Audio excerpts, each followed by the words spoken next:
Hello and welcome. My name is Mark. This is Riffle, Shuffle, and Roll, and today you're here to learn how to play the game.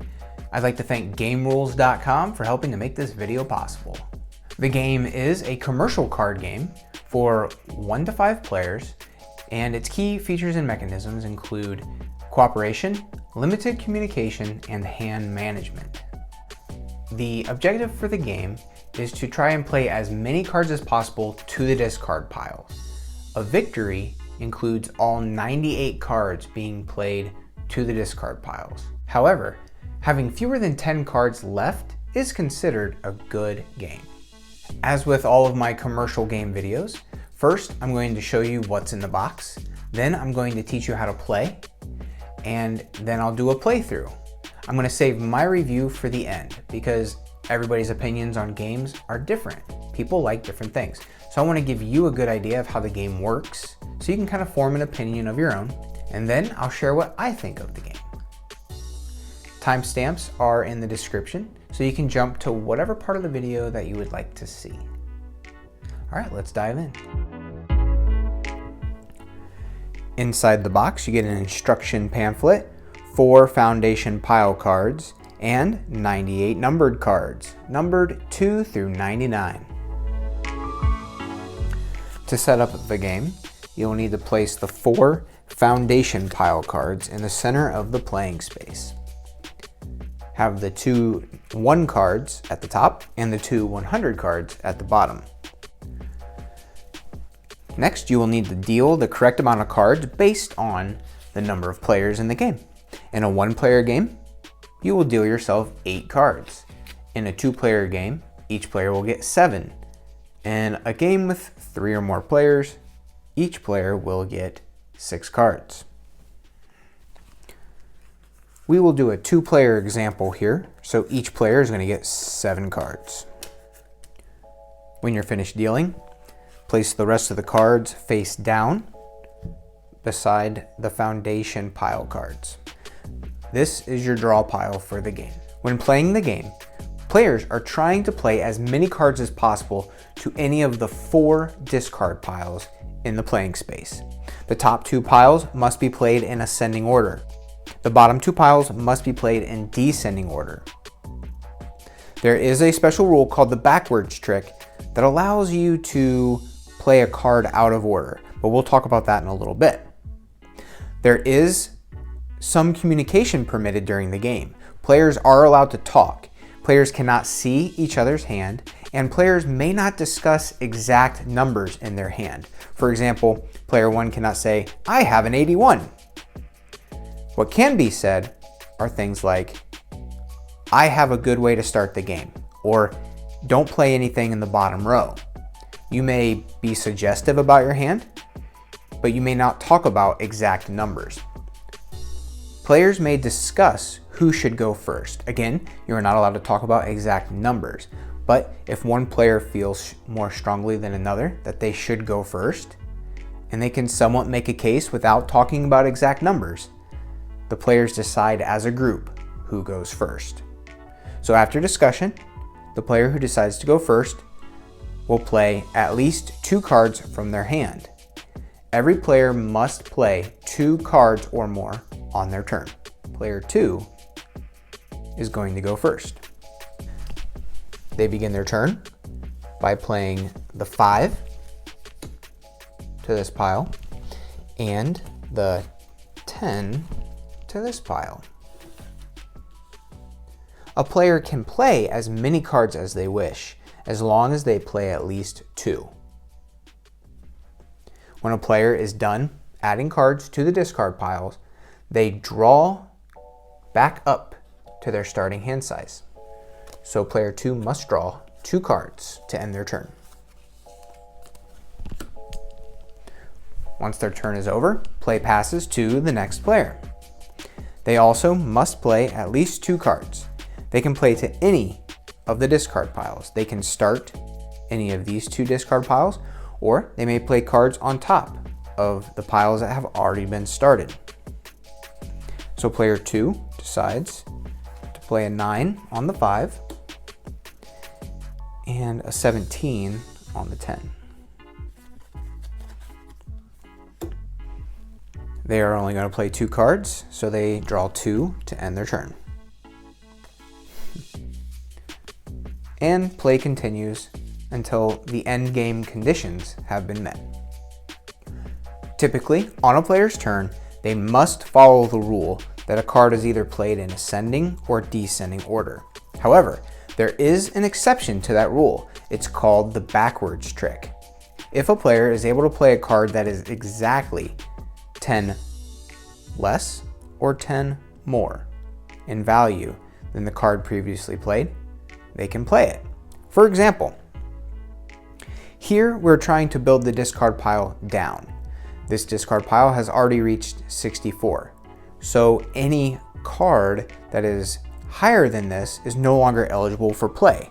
However, players can buy a little more time with this pile by using the backwards trick. Player 1 has the 74, so they go ahead and play it. Now, players can go ahead and play anything between the 64 and the 74 that was once ineligible. For example, they could play the 73, 72, and so on. Up here, we have an 18, and this player has the 8. So they use the backwards trick to their advantage, and they play the 8, starting the pile over 10 fewer. So the backwards trick is a really good way to try to buy yourself more time and get rid of more cards from your hand. A player's turn does not end if they use the backwards trick. Their turn involves playing as many cards as possible. So they might play up to the 64 or down to the 64 and then play the 74 and then start playing more cards down from 74. That is up to the player. And that's how to play the game. The game is beaten when all 98 cards have been played to the discard piles. Anything less than 10 cards remaining is considered an excellent effort. Let's go ahead and jump into a playthrough. All right, let's get going on this. We're gonna do a solo run for this game. I've played it a couple times with the wife, but I'd like to try it as a solitaire game. I definitely think it'll be more enjoyable with multiple people playing, but I don't know, we'll see. I'd like to do a little comparison. So I'll give these a couple shuffles. So I need 8 cards. 1, 2, 3, 4, 5, 6, 7, 8. Just gonna go ahead and keep the draw pile right here. Let's see if that's in view. Okay. All right, we're good. We can see the whole tableau. All right, so my strategy for this is I'm gonna work from 99 down here, from 50 down here, and then 50 up here, and then from 2 up at the top pile. And we're gonna see how that works out. Okay, not a great start. 19, get these things organized here.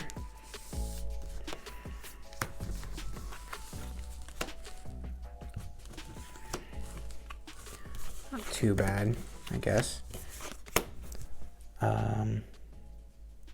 Okay. How can you see? Can you see those all right? Bit of a glare on the top ones, but we will make do. Okay. So I don't have anything super high. I don't have anything that I want to start in the 90 pile. Nothing close to 50. I mean, I could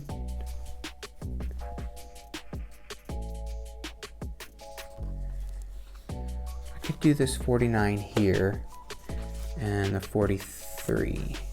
I think that's a good idea. So I'm going to go ahead and just play these two. 49, 43.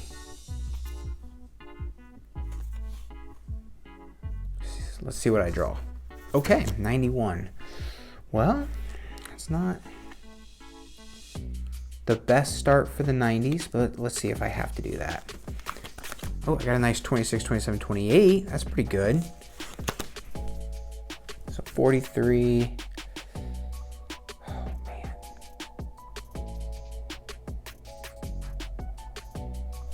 I wonder if I should have done it that way. Okay, let's just go. I'm just going to make a decision here. 91.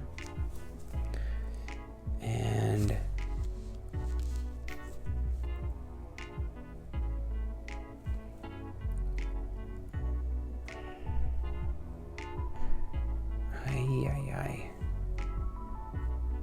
Snap judgment. I need to leave room for, so that's not a good play. But that's all right. Let's just do this. Let's go 39 and draw 2.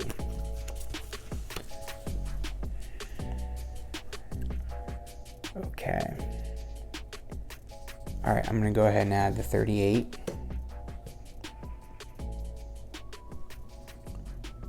And then, or what did I say, 38, 34.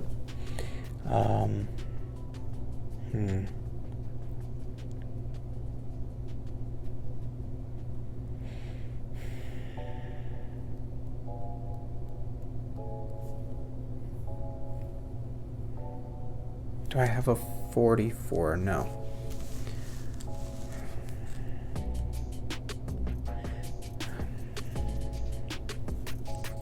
This is not going well. Okay, I'm gonna put the 85 there. I'll draw 2. 1, 2. Oh, perfect. 44. I will definitely put that there. I got 57, 59, 62. So I used the backwards trick here. Back up to 44. Of course, I don't have any of the numbers for in between that.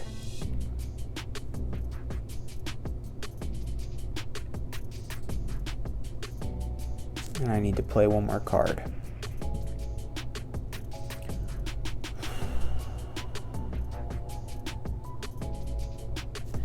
I'm gonna go ahead and just play this. I'm gonna play the 57 and the 59.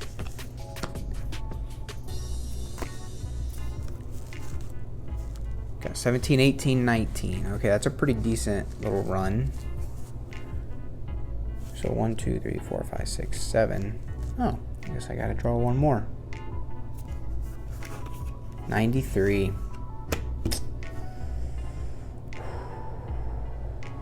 Now I have no chance of playing that unless I can draw the 95, but I need to play 2 cards right now. So I guess I'll go from 59 to 62.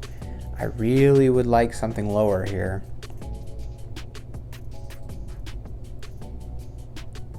Man.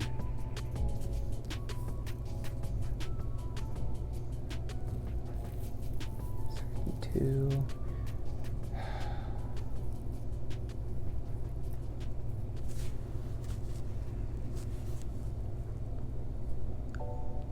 This is not good. Not good at all.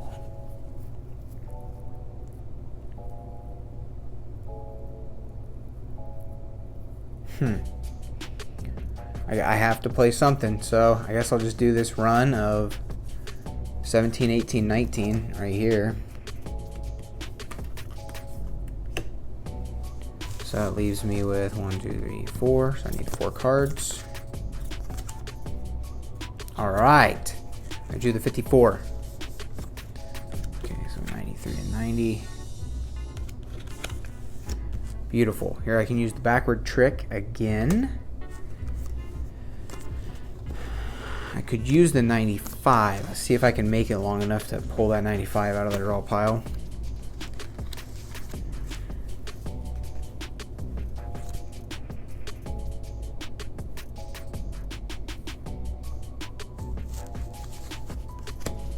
So I need to play one more.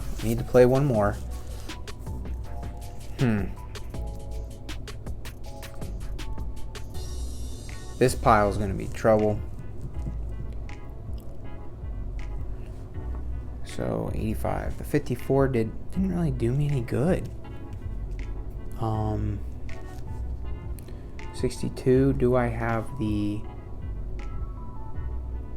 52? No. Do I have the 9? No. Ay. I'm just gonna get rid of these. 26, 27, 28. Draw 4.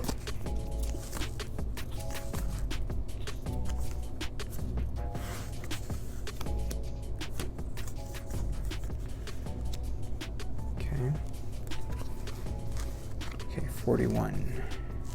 Let's Still no 95.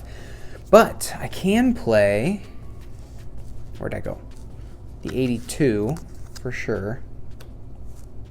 And I can play this, no I can't. That pile's gotta go up. 27, 28. So 54, I guess I can go down to 48. And there's my 2.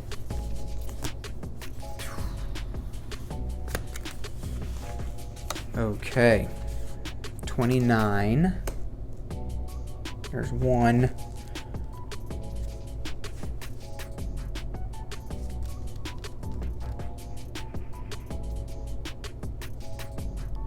So this would be a drop of 7.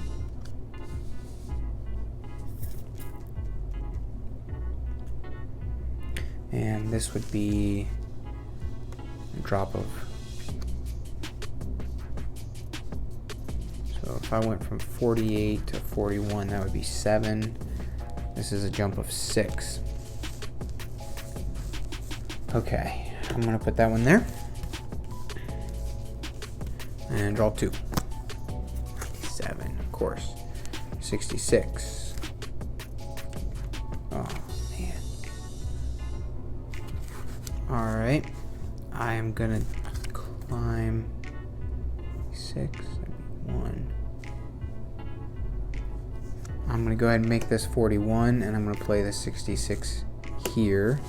So my 61 is dead for now. The 5's never going to be played. These 90s are not going to be played until there. So I played 2. Let me draw 2 more.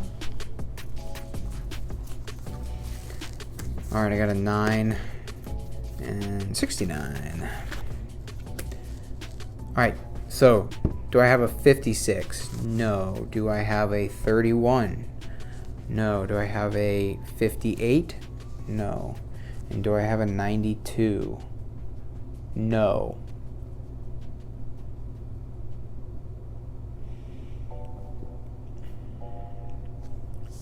So I have to use the 69 on that one. Ay, ay, ay.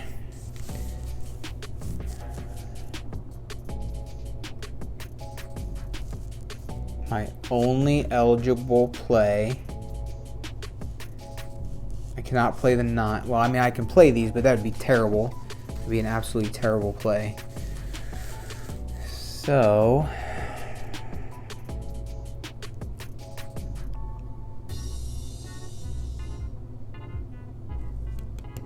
I guess I'm gonna throw the 61 right here. So 2, 4, 6, draw 2. 16 and a 20. Oh my gosh.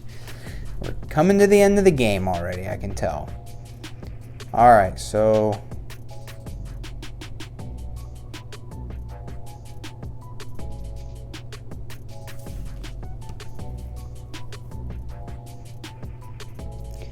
not really sure what to do.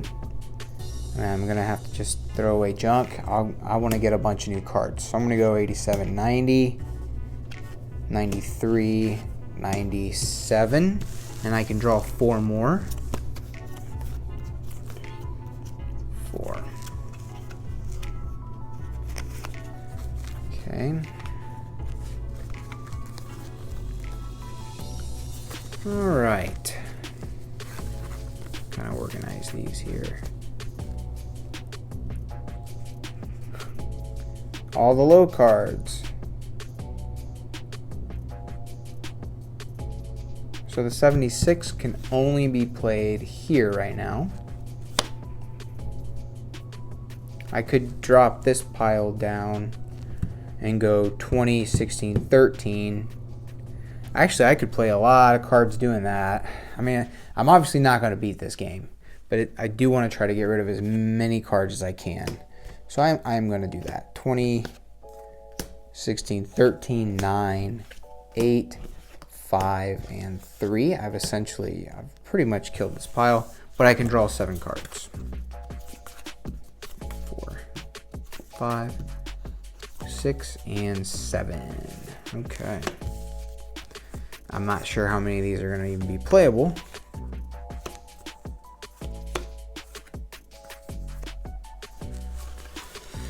Okay, so, I mean, a 98, I can play that there.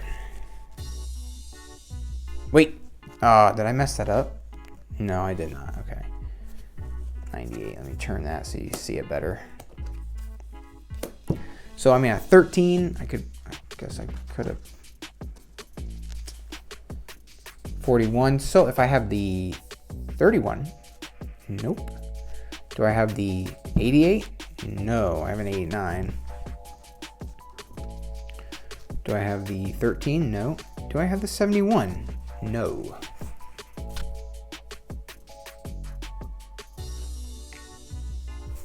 I have 7 cards. I need to play one more. I'm going to play the 56. No, why would I play that there? I'm going to play it right here. 61 down to 56. And I'm going to draw 2. Oh no. A 12. Oh man.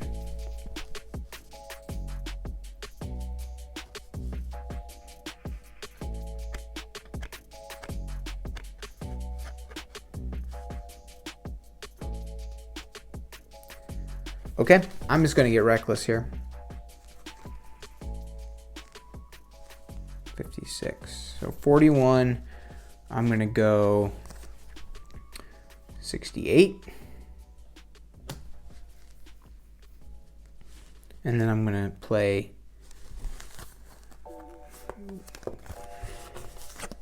76, 77, 78, 80. I'm just going to play them all. 84. I'm going to stop there. 1, and draw 6, 3, 4, 5, and 6. Yikes. Okay, I can play the 86 here. Yeah, let's turn this one for you. I suppose I should just play the 89 here. Okay, 95, 96. I played 2.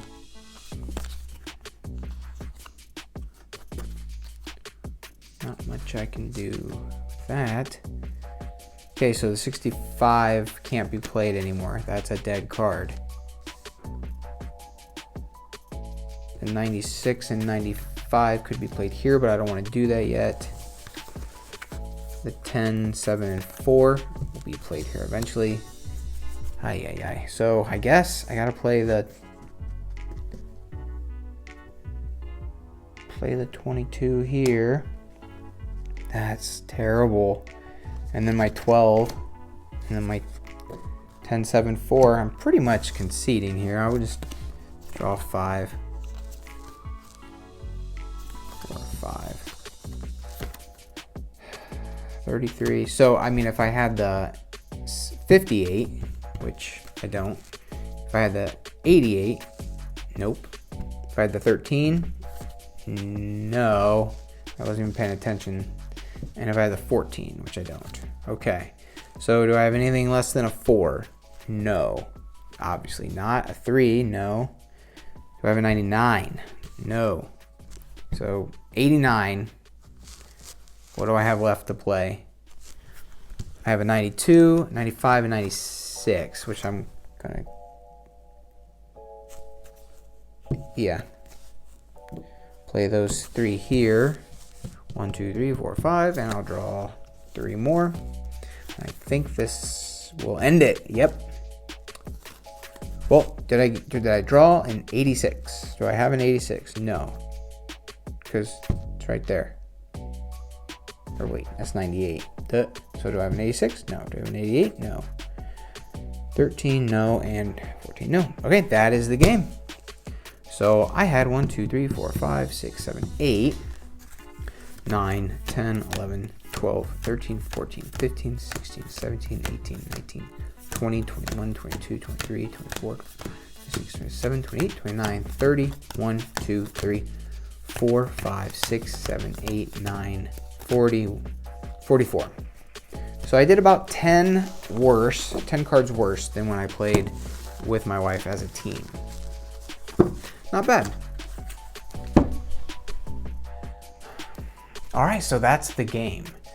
Now, as for what I think of the game, I'm going to be implementing a new system for the review here. Basically, a way of grading the game. I'm not going to give it a number score or any kind of symbolic ranking, such as thumbs up, thumbs down, or whatever. I'm simply going to say, I don't want to play it. I'll play it if other people want to, or I want to play it. And I think that's a pretty good way of labeling the game. How enjoyable was it? So I don't want to play it means I did not like it. I don't want to play it ever again. I'll play it if somebody else wants to means that I enjoyed it enough to play if it makes other people happy. And I want to play it means I will choose to play this game. This is a good game and I want to play it. It's that simple. So for the game, it is definitely a game that I want to play. It's not a rowdy game. It's not a loud game. You're not going to hear a lot of laughter. It's going to be a lot of thinking and controlled communication. And I think you're going to hear a lot of sighs of disbelief, like, oh, I can't believe you just played that. I have these cards to play. And that is probably one of the most compelling components of the game. I love the theme. I mean, it's not a very heavy theme, but I love the idea that the game, you are trying to beat it. It's this kind of living thing that is working against you. And I love the artwork on the cards. These cards, I think there was an older publication where everything was a lot more macabre. I mean, a lot darker skulls and all kinds of different things. And I really like the mysterious artwork on this card. I mean, it's kind of all symbolic. They look like things, but then again, they don't. For example, I mean, on the 30s, I mean, that could be fish, or it could be some weird alien thing. I mean, you just don't know. There's like a mixture almost of the kind of symbols you see on prehistoric carvings or indigenous works. And I think that is really neat. I mean, look at the 70s. It's just a bunch of cubes. What's that about? I think it's cool, and it adds to the mysteriousness of the game. So when you're playing with more than just one player, there is an element of you are trying to work together in this controlled situation to beat the game. And I think that's really neat. Now, is this a game that I'm going to be getting out all the time? I don't think so, but I do want to play it. I've played it multiple times now, and I always leave the game thinking about what I could have done differently. And I think that's a good thing to be said about a game. If it leaves you wanting to come back to try something different, or if it leaves you thinking about what you did wrong or what you need to do differently, I think that strongly supports a game being good. So the price for this is definitely right. It's right around $10, and I think that is completely fair. It's essentially 2 decks boxed together. They are specialty cards, and if you were to go buy a couple special bicycle decks that were themed, you're going to pay $4 or $5 each. So you've got yourself a thematic deck that is made specifically for this game. And although you might be able to figure out a way to play this sort of game with 2 standard decks of cards, I think that the actual product itself warrants the price and warrants purchasing. So if this looks like your type of game, I suggest getting it. I suggest picking it up. It's something that you can just throw in your bag for a solitaire experience, or if you know you're going to be around others, to pull out as kind of a thinky, fun little 15-20 minute diversion. All right, and with that, we're going to end. Thank you for watching. Please jump over to my Reddit page. The link for that's down in the description. I post there about once a week where I share what's happening, any new games I've come across, anything I want to put in front of your eyes, because I think you'd be interested in seeing it. Hop over to the traditional card game Discord channel if you're looking for people to play games with. It's a very active community. And I've been having a lot of fun with these guys, playing euchre and oh heck and all kinds of different things. Also, if you're looking to kind of browse a collection of games without really knowing what you're looking for, I suggest going over to GameRules.com. You can browse their page by different categories and kind of find just what you're looking for. If you know you want to play a trick-taking game, then you can browse just by that category and it will put forth a bunch of options. If you want to get as specific as, I want to play a trick-taking game for 3 players, you can put those things in and it will spit out all the options for you. So go ahead and check out GameRules.com. That's it for now. Thanks for watching, and remember to keep on playing.